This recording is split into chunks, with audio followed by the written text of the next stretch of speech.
Здравствуйте, уважаемые читатели! Сегодня у нас в гостях эксперт по доказательной медицине Бермет Барактабасова, и мы говорим о биологически активных добавках. Врачи, некоторые, все еще продолжают назначать БАДы, несмотря на то, что это продукты питания, в качестве лекарств. Несколько лет назад мы с вами обсуждали эту проблему, и вы говорили, что системной борьбы как таковой с этим явлением нет. Вот до сих пор ли это актуально, или ситуация как-то изменилась? Тема БАДов не только актуальная, она еще сейчас, по-моему, активизируется.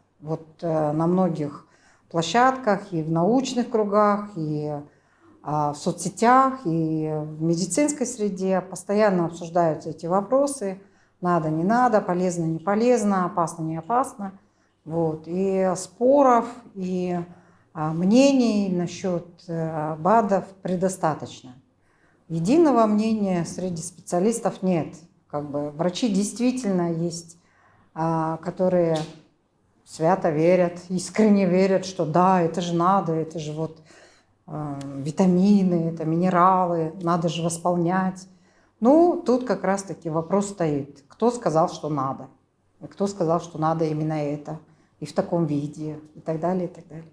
На сегодня продолжается запрет реализации БАДов на медицинской территории.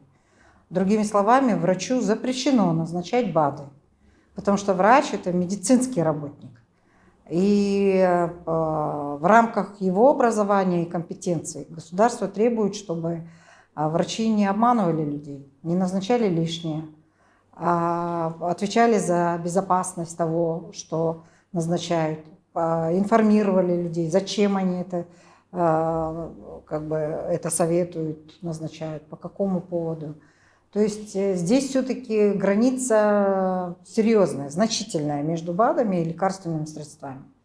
То есть на медицинской территории, если есть диагноз, есть лечение. Если нет диагноза, нет необходимости. Но, тем не менее, к нам продолжают поступать истории. Я слышу истории, что все-таки продолжают назначать как лекарственные препараты, так и биологически активные добавки. Это опасно? Все уже, наверное, убедились, что врачи не святые. Они не все соблюдают стандарты, не все работают по протоколам, не все заинтересованы, чтобы действительно лечили не болезнь, а человека в целом. И очень много не только БАДов лишних, да, БАДы вообще лишние в медицине. Лишних в медицине обследований сколько? Лекарственных препаратов, медикаментов, малоэффективных, неэффективных, устаревших, инновационных, еще не доказавших свою эффективность, безопасность. Только в отношении БАДов все эти вопросы становятся резче, категоричнее. Кто проверял, насколько нужно, насколько полезно, насколько безопасно. То есть сейчас, когда спустя несколько витков истории в медицине, да, отношения к БАДам, можно сказать, что в странах сейчас гораздо строже относятся к БАДам. То есть они требуют, чтобы они были прежде всего действительно полезны для здоровья. То есть государство требует, чтобы производители подтвердили, доказали научно обоснованно пользу. То есть польза подтверждена, во-первых, а во-вторых, подтверждена ли безопасность, насколько они безопасны. И в странах очень жестко регулируется реклама, это заявление о том, что БАД поможет, что он полезный. Но к лечению все равно никакого отношения БАДы не имеют. БАДы – это не лекарственные средства. Они по ту сторону, они на стороне продуктов питания. И в основном регулируют БАДы – это агентство по контролю за продуктами питания, за пищей, за пищевыми добавками. Даже я удивилась, но оказывается, есть отдельные законы о БАДах. В Евросоюзе, в Великобритании отдельные законы и отдельные регламенты. Например, В Евросоюзе несколько, в Британии там прям 3-4, по-моему, 5 даже регламентов отдельно. По маркировке отдельно, по гигиене питания отдельно, по информации для потребителей отдельно. И все это вот прямо о биологических добавках. А у нас как? У нас все по-другому. Ну, тут надо спрашивать вообще, откуда взялись БАДы, в смысле, какая страна потребляет, ну, как бы, где больше всего производства. Ну, имеется в виду, что целая, ну, не знаю, больше всех потребляют БАДы по там, разным подсчетам в Японии, как оказалось, да, в Индии. Ну, понятно, что в Индии много людей, там 1,5 миллиарда уже. Вот. А так сравнительно в Штатах очень много потребляют БАДов. Ну, в Европе, там, ну, в Японии точно, она вырывается в лидеры потребления БАДов. У них там, если смотреть процентное отношение, то чуть ли не 90% населения употребляют БАДы. Ну, понятно, что японцы долгожители, и они очень хорошо следят за своим здоровьем. А в Индии аюрведа, то есть это глубокие, культурные, традиционные предпочтения в питании. И БАДы – это часть их культуры, часть их питания, часть еды. И при этом регулируется очень строго. В смысле, они к ним привычные, они знают качество, они знают, из чего состоит. А вот для таких стран, как ну, постсоветское пространство, вот наше, например, у нас засилье БАДов пошло уже после развала Союза. Засилье БАДов, ну вот в Союзе это вот знаменитый наш рыбий жир, ну красота. С детского садика, там рыбий жир, чайная ложка, в общем, по чайной ложке. Вот, да и все, собственно. А потом началось, и вот мы чуть ли не конкурируем, что ли, теперь со всеми такими странами крупными по потреблению БАДов. Но мы не конкурируем с ними, конечно, по регулированию. Насчет регулирования вы спросили. Если не сказать плохо, то, в общем, надо говорить, что очень плохо. Можно сказать, ну, это не сказать катастрофа или трагедия, но это очень серьезный провал в системе, можно сказать, отсутствие регулирования БАДов. Вот то, что у нас есть, осталось там от ГОСТов, там еще постсоветских, ГОСТы отменили. Кто сейчас смотрит за качеством и безопасностью продуктов питания? Да, это наш ДПЗ-КСН, департамент Министерства здравоохранения. За лекарственными средствами ответственность несет департамент лекарственных средств и медицинской техники. БАДы провалились между этими двумя департаментами. Длительное время БАДы регулировал ДЛО, департамент лекарственного обеспечения на тот момент, более 20 лет где-то. Вот. Были кое-какие правила, кое-какие-то временные инструкции, какие-то в техрегламенте было. БАДы были приравнены к лекарственным средствам, по сути, приравнены только из-за того, что нужно проверять безопасность. Но наши поставщики и потребители каким-то образом сменили парадигму отношения к БАДам, и БАДы приравнялись к лекарственным средствам по значению, по влиянию, по воздействию. Это, конечно, совершенно был ошибочный такой крен в истории. И с БАДами в медицине, когда БАДы стали назначать вместо лекарств, в онкологии, в гинекологии, везде. Ребенок с рождения, даже внутриутробно там, плацентарная недостаточность. И все начиналось, применяли БАДы до смерти, так скажем.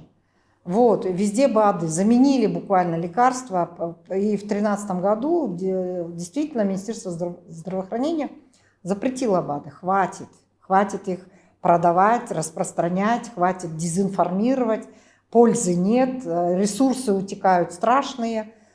Кстати, они гораздо дороже, чем лекарственные средства, гораздо. Там то, что назначают БАДы, вот вам надо пропить месяц, там, или вот столько-то линеек, вот такие-то линии вам надо пропить, это прямо обесточивает население, в разы дороже они, чем лекарства. И оборот миллиардный. А БАДы, как даже и продукты питания, и лекарственные средства, они не так дорого обходятся людям, как вот эти БАДы. При этом цена, она не гарантирует качество.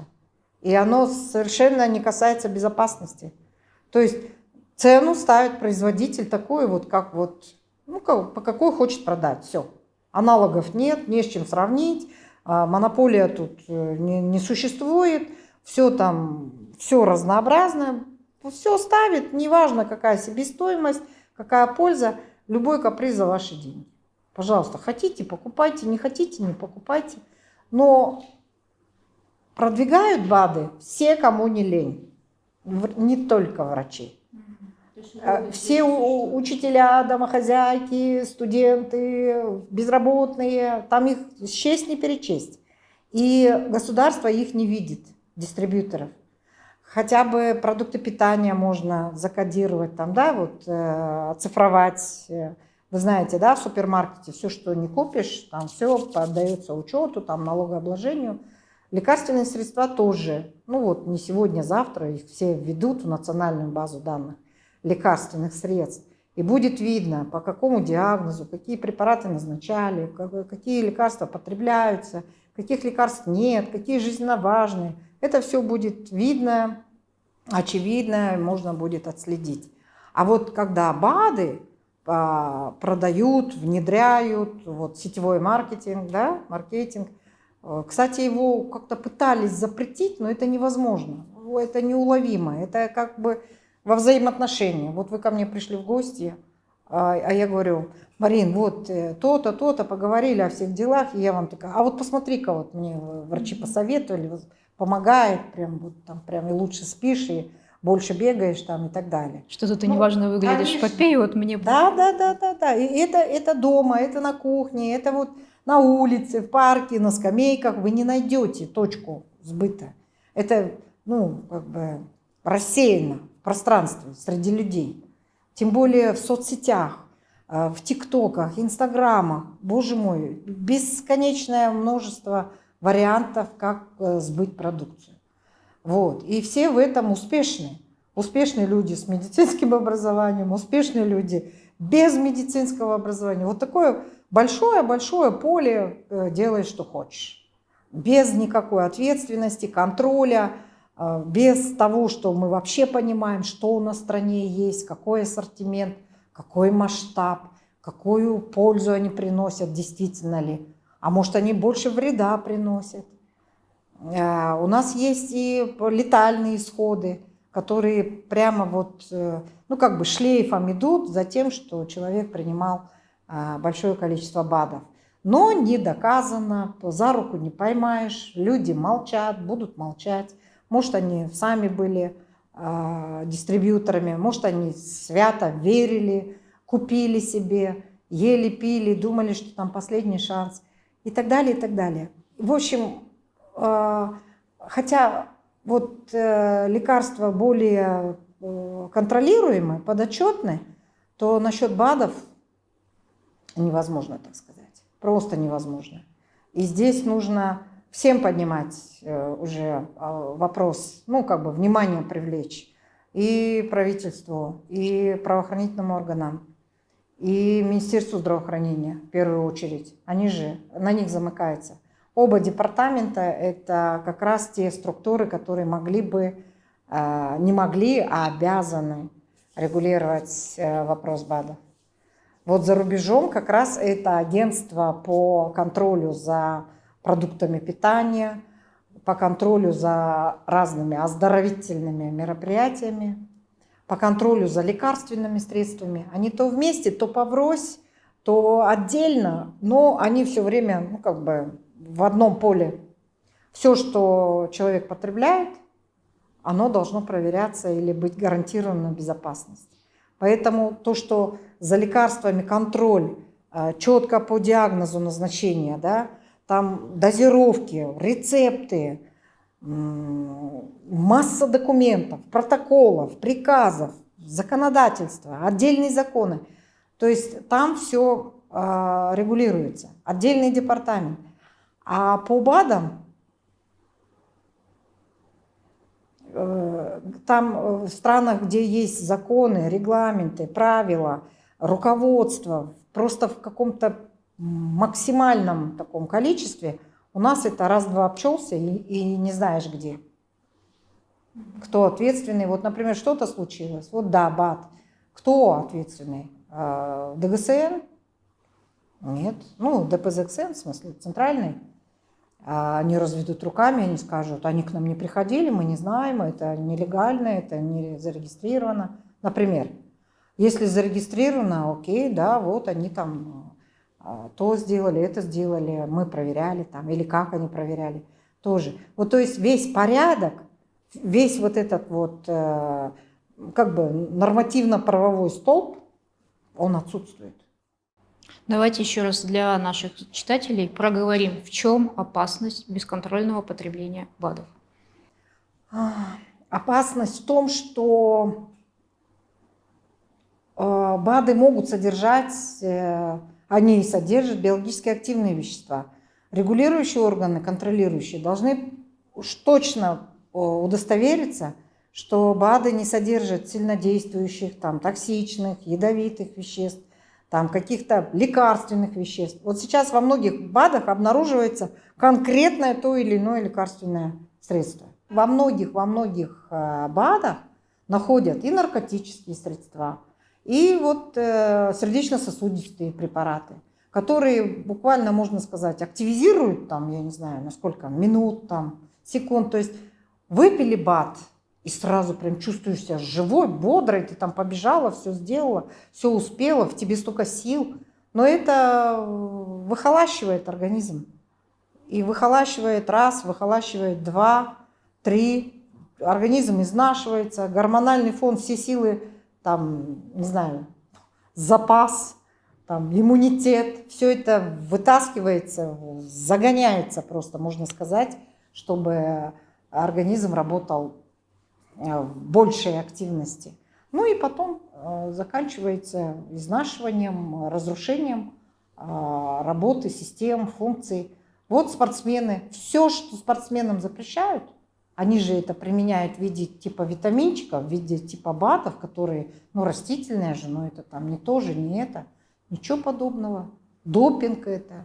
И все, и действительно понимают, что вот если допинг, тогда это дополнительные какие-то резервы организма вскрываются, какие-то там эти катализаторы, там такие реакции происходят биохимические, и человек там как будто бы приобретает силу. БАДы небезопасны. Особенно они небезопасны, когда организм уже и так, ну, как бы какая-то патология идет серьезная, например, онкология.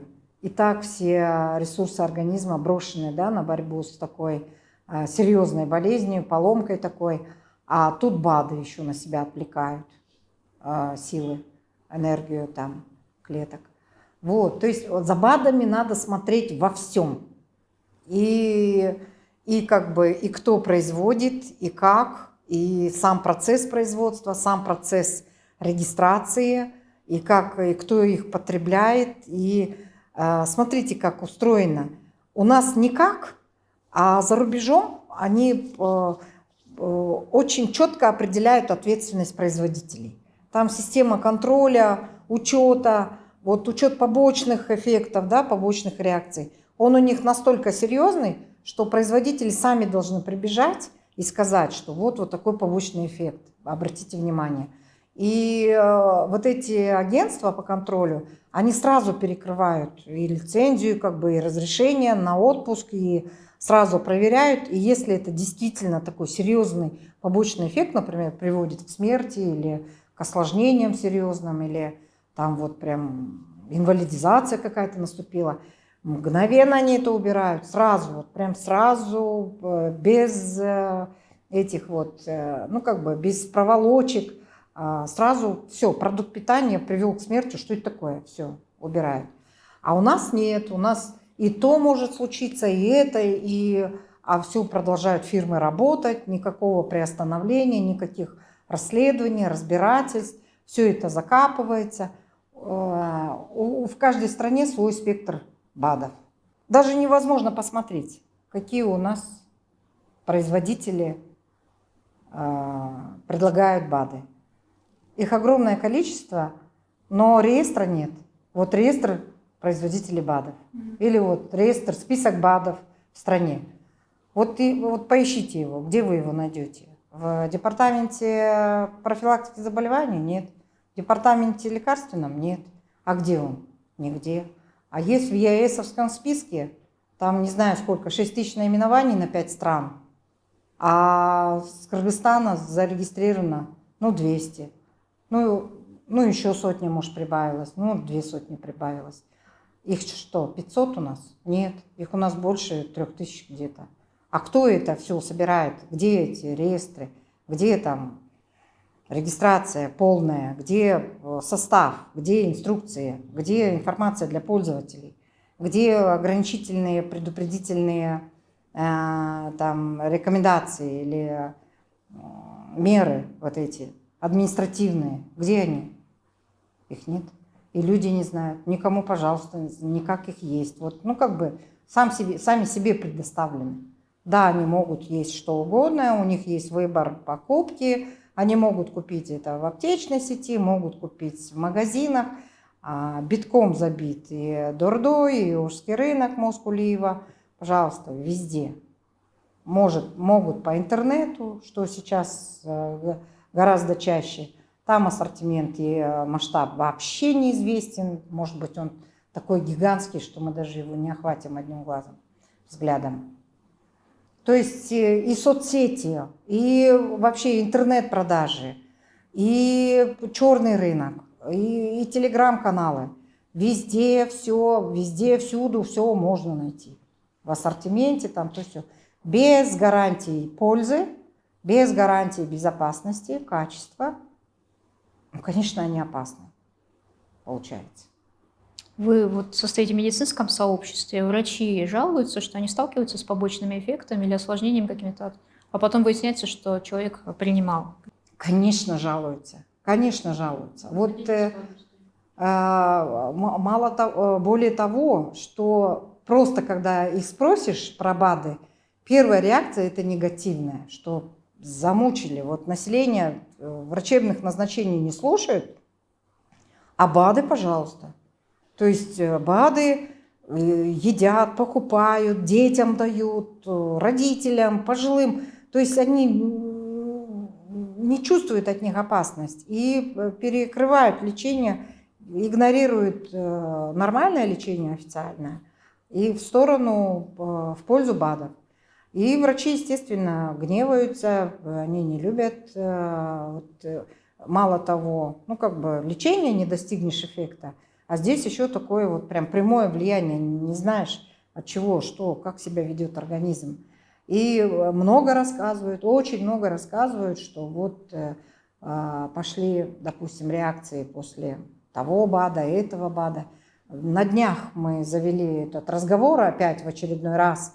Они вспыхивают то там, то сям. Вот страна-то большая, медики делятся своими впечатлениями или там своими новостями, покупают БАДы, применяют. А после некоторых БАДов там все, и тошнота, и рвота, и судороги, и головокружение, и там живот вздулся, и запоры начались, и диареи начались. Реакция точно, после применения.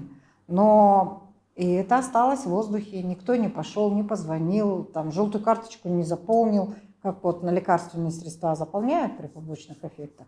В ДЛО никто не позвонил, в ДПЗ-КСН тем более никто не позвонил. В Минздрав, ФОМС они не собирают такую информацию. Все, информация осталась вот между, просочилась. Никто не идет, не сообщает. А очень часто действительно длительное применение БАД приводит к кумулятивному эффекту, негативному. И потом, когда случаются такие серьезные вещи, как инфаркт, инсульт, организм себя совершенно странным образом ведет. И вот эти неадекватные реакции, или скрытая форма, или непонятная, совершенно другая, ну как бы такая неклассифицируемая форма, да, необычная реакция. Все, и ты не знаешь, у тебя пациент не говорит, что он там 2 года или 3 года или 5 лет применял вот такой-то БАД, вот, и цирроз развился, или сердечная недостаточность, или кальцинаты там какие-то пошли, или банальный вот этот вот зеленый чай. Я читала статьи американские там. Вообще все вот эти реестры, они собирают информацию про побочные эффекты. И есть целые ресурсы, которые рассказывают о разных кейсах и распространенности вот этих побочных эффектов. От каких БАДов и какие побочные эффекты. И там историй большое количество. Там рассказывают, что вот не думали, не предполагали, а вот так случилось, доверились, такая была инструкция, прям замечательная, казалось, что столько пользы много, вот, организм оздоровится. Нет, организм довели до там, серьезных потрясений, там, цирроз развился, острая почечная недостаточность и так далее. Вот, то есть, раз они биологически активные добавки, они активно влияют на организм, на обмен веществ, на вообще биохимические реакции в организме. Тем более, если это длительно, тем более, если это не учитывая дозировки, там это, то есть нельзя так легкомысленно относиться к БАДам. Вот, кстати, да, давайте тезисно прямо советы дадим нашим читателям, как вот быть. То есть не пить вообще, либо как себя вести правильно. Ну, не пить вообще не получится, потому что уже как бы с ними не справиться. В смысле, законодательство или государство, оно не может запретить их пить. Запретить их пить. Но то, что должны врачи, именно врачи, во-первых, они не должны искажать информацию, дезинформировать. Во-вторых, врачи сами должны понимать, что такое официальное лечение, разграничивать лекарственные средства, диагноз, заболевание, патология. Все в этом отношении следовать протоколам, и тогда становится понятно, почему мы вот за вот этих не отвечаем, а за это отвечаем. Ответственность, профессиональная ответственность, то есть это знание, это компетенции в медицине по своей специальности. А те врачи, которые назначают БАД, их тоже много, к сожалению. Но как вот их остановить, это только регулирование со стороны ведомства, со стороны этого, чтобы в больницах, например, на бюджетные деньги ни в коем случае, вот прям ни в коем случае, а врачи на медицинской территории вместо лечения или даже вот рядом тоже ни в коем случае, все, запреты. Но если врач отдельно как бы от своей медицинской деятельности там, в кругу семьи или там, в кругу своих друзей выскажет свое мнение, вот личное такое, а я верю там, вот этому БАДу, а я вот хочу пить там, витамин D там, или кальций там, и так далее. Это его дело, это его уровень невежества, можно сказать. Но в целом это плохо. Когда врачи назначают БАДы, в целом это плохо. Витамины могут назначать, естественно, потому что есть дефицит. Если дефицит витаминов определен, конкретный, пожалуйста, восполните. Действительно, есть жизненно важные витамины. Их не так много, но они есть. Определите, если вы видите, вот, например, у детей, да, рахит. Ну, кто не знает, что это недостаток, дефицит витамина D. Вот. А в периоде новорожденности кровотечение. Ну, кто не знает, что это дефицит витамина К. Надо проверить сразу. Вот. И там это вот прям сразу профилактические, лечебные дозировки. Там все понятно с этими витаминами. Вот. При некоторых неврологических заболеваниях дефицит витамина группы В, действительно, В12. Вот. Есть В12 или железодефицитная анемия, например. Ну, ты точно видишь, и симптомы, и анализы говорят, все, недостаток. Идите, назначайте, все нормально. А так, впрок, наперед, вот эти все комплексы, вот эти все спектр, там, я не знаю, в год целое состояние, это очень неправильно. Это неправильно. И поэтому люди сами виноваты, люди сами обманываться рады. Обманываться рады. Когда им говорят, что ну, подождите, посмотрите, прочитайте инструкции, в конце концов посмотрите, что пишут в интернете. Не только производитель, который говорит, все, чудо-лекарство, чудо-бат, чудо-препарат, там, пилюля, вот, чудо-трава там, или еще чудо, там, еще там чего. Читайте, посмотрите. Большей частью БАД это плацебо, и причем такое психологическое. А вот мне помогло. А в чем тебе помогло? Что? А что было? Так ничего же и не было. А от чего помогло? Ну, как бы, что? И нужно обязательно смотреть состав, перепроверить, какие там, ну, не знаю, консерванты, там, добавки какие-то. Прям вычитать то, что мелким шрифтом. Вот. Сами люди, кстати, больше всего склонны выявлять там запрещенное вещество, например. Ну, и здоровье в своих руках. Там мы – это то, что мы едим. Ну, это же понятно. Вот, то есть это больше заботы о себе, больше настороженности, бдительности, больше такой вот критической такой оценки, что а не хотят ли на тебе просто заработать?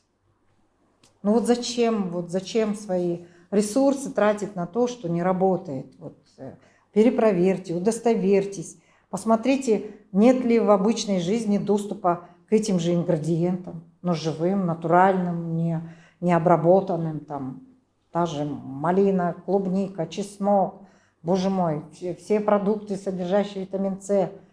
Ну, прекрасный же есть ассортимент. И доступ есть. Ну, пробуйте, ешьте. Все, что натуральное, это нормально для организма. Все, что переработанное, сделанное или еще там что-то в концентрациях, оно уже неестественно, оно уже содержит дозировку, концентрацию, за которой надо следить.